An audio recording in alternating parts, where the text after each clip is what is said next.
जय हिंद दोस्तों। डिस्क्लेमर पढ़ लीजिएगा। बायबैक के नियमों में बदलाव हो चुका है दोस्तों, और ये बदलाव आप लोगों के लिए अच्छा भी है, बहुत बढ़िया है।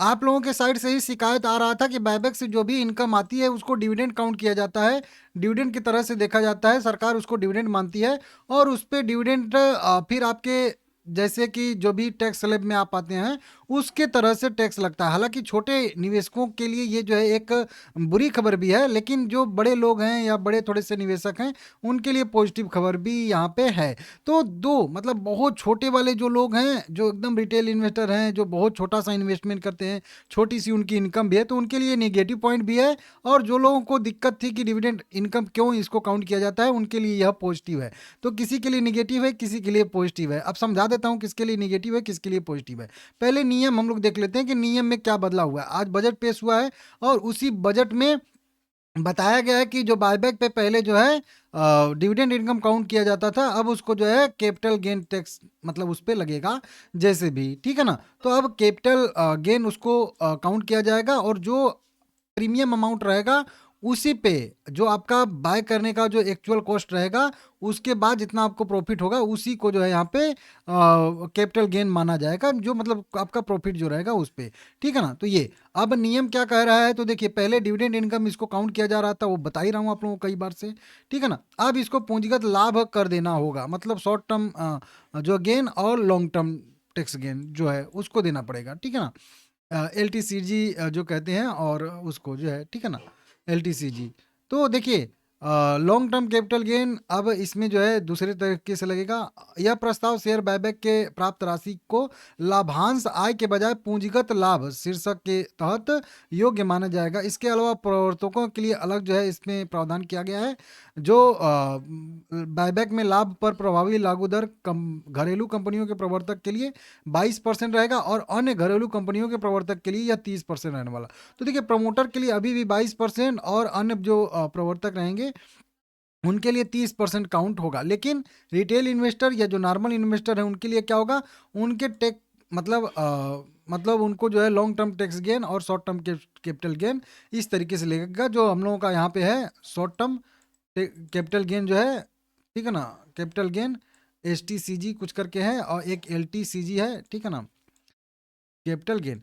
तो शॉर्ट टर्म कैपिटल गेन जैसा कि आप लोगों को पता है कि 12% 20% लगता है और लॉन्ग टर्म कैपिटल गेन जो है वो 12% लगता है, जो कि बढ़ाया गया था।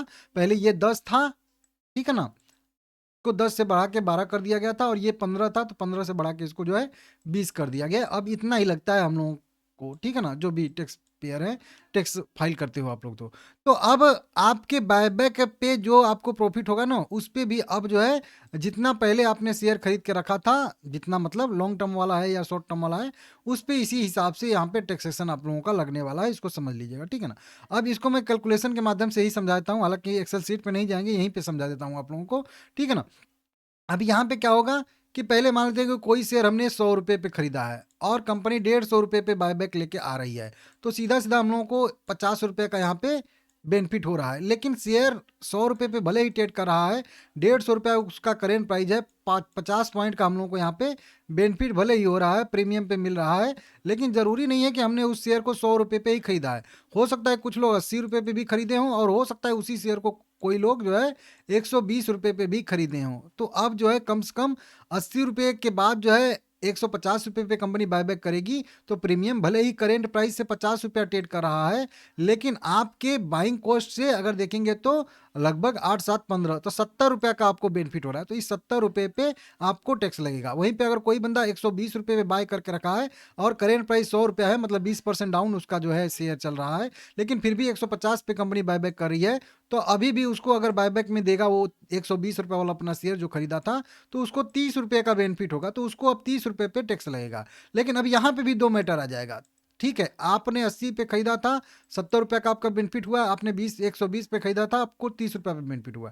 लेकिन यहाँ पे भी दो मैटर आ जाएगा, कोई सेम प्राइस पे खरीदा होगा, कोई 1 साल के अंदर का खरीदा होगा, कोई 1 साल के बाद का खरीदा होगा।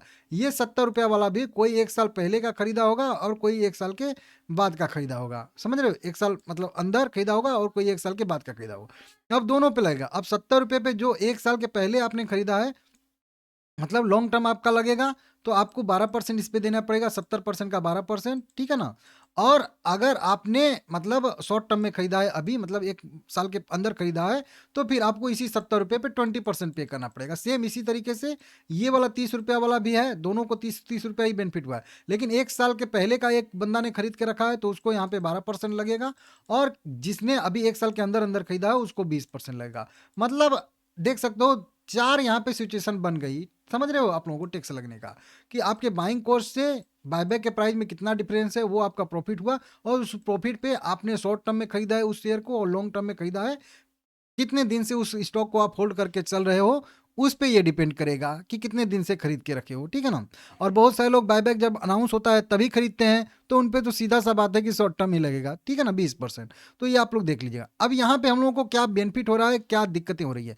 देखिए दिक्कतें यहाँ पे ये हो रही हैं कि जिनका जो इनकम ज़्यादा था, उनको उनके इनकम स्लैब के तहत जो है ये लगता था, ठीक है ना। लेकिन जो इनकम स्लैब में नहीं आते थे, मतलब जो लोगों का इनकम 12 लाख से बिलो था, नीचे था, तो मैं आप लोगों को नहीं बता रहा था कि आप बिंदास जो है, अब कोई 5 लाख कमाता है, 6 लाख कमाता है, तो मैं बोलता था ना इन्फोसिस में कि आप बिंदास करिए, एक भी पैसा आपका जो है टैक्स नहीं लगेगा। लेकिन अब आप पे भी लगे, आपका भी लगेगा, जो भी रहेगा 12% और 20% आप लोगों को, क्योंकि ये स्पेशल टैक्स है, तो वो आपको देना ही पड़ेगा। समझ रहे हो। तो अब जो हम लोगों को जो 12 लाख के नीचे वाले इनकम वाले लोग थे, या 9 लाख के नीचे वाले कह लीजिए, ठीक है ना, उनको भी अब थोड़ा सा टैक्स लगेगा, और फायदा होगा जो 12 से 15 लाख वाले बीच वाले हैं, उनको थोड़ा सा बेनिफिट होगा। समझ रहे हो आप लोग। तो अब जो नीचे वाले थे उनको पहले बढ़िया था, ऊपर वालों को लॉस था, मतलब उनको दिक्कत था। अब क्या होगा कि नीचे वालों को थोड़ा सा वही इनडायरेक्टली वो टैक्स देना पड़ेगा। हालांकि वही बात है कि आपको जो प्रॉफिट हो रहा है उस पे आपको पे करना पड़ेगा, तो बहुत छोटा सा अमाउंट बनेगा।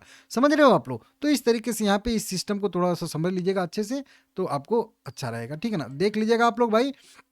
और ये सब क्यों किया गया है, क्योंकि बहुत सारे प्रमोटर जो है डिविडेंड के बजाय बायबैक करके जो है अपना टैक्स वैक्स बचाते थे, ऐसे वैसे करते थे, नाजायज फायदा उठाते थे पहले, ठीक है ना।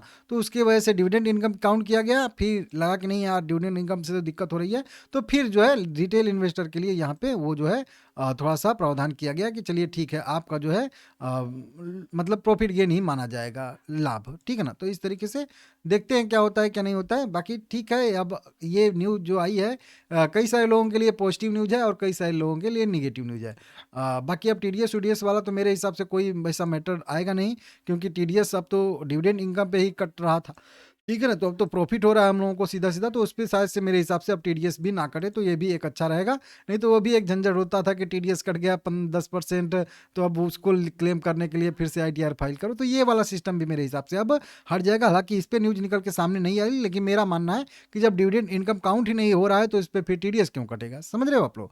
तो इस तरीके से समझ लीजिएगा। वीडियो पसंद आई है तो लाइक करिएगा, चैनल को सब्सक्राइब करिए। ये 20% और 12.5%, सॉरी 12% में बोल रहा था, 12.5% है, ठीक है ना।